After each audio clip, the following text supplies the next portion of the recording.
On this Wok-n-Roll, we're hitting the road, the Silk Road, that is. Roast up some bread to concoct a Xinjiang pizza. Hi, Mr. Ma. Hey, how are you? Nice to see you. Hey. So what is he making here? Is this a type of bread? 对，今天让你来就看看这馕坑啊，这馕是怎么打出来的？ Filling the dome sides with a disc of bread called nang. This stuff was one of the prime eats of the Silk Road back in the day. The origins of this dough round stem from Persia, as Iran used to be known. Our white breads and baguettes will quickly turn hard enough to be called a lethal weapon in just a few days' time. But this hearty bread can last for up to a month. On the outside, it's all crisped up, you know, as the sesame seeds. It's nice and roasted, kind of getting this nice, rich, kind of dark color. But on the inside, it's still super white and pale.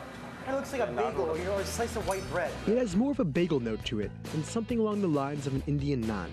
When you bite down on it, it just feels filling. A little bit like a bagel, actually. I mean, it's that kind of chewy sort of texture to it.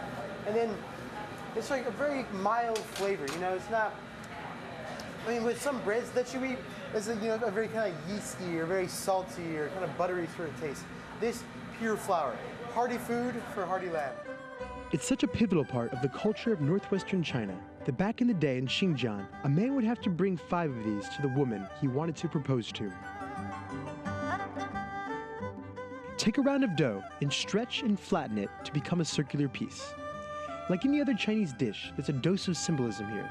The circle shape represents family and togetherness. Ah, how quaint. Once it looks round, pinch up the edges like you're making a fat crust pizza. Now grab the nail-covered stamp and pound down in the dough until you've covered the whole surface. Not only will this make it look pretty, but it will also help keep it flat and cook evenly.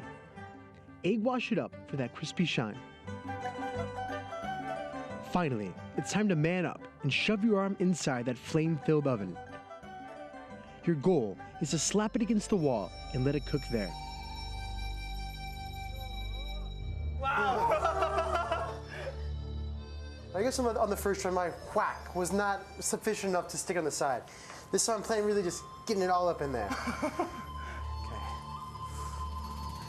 Oh dear!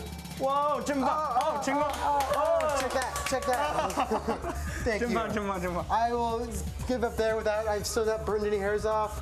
Feel pretty all right. Got my one stuck up in there. Small victories, small victories. The food gods must have been smiling on me today because I was able to slap/stick one onto the wall. Perhaps the pizza-like shape eased me into thinking I can do this. Find out eating with your hands isn't as easy as it looks. 不对。 All that and more on this Wok-n-Roll.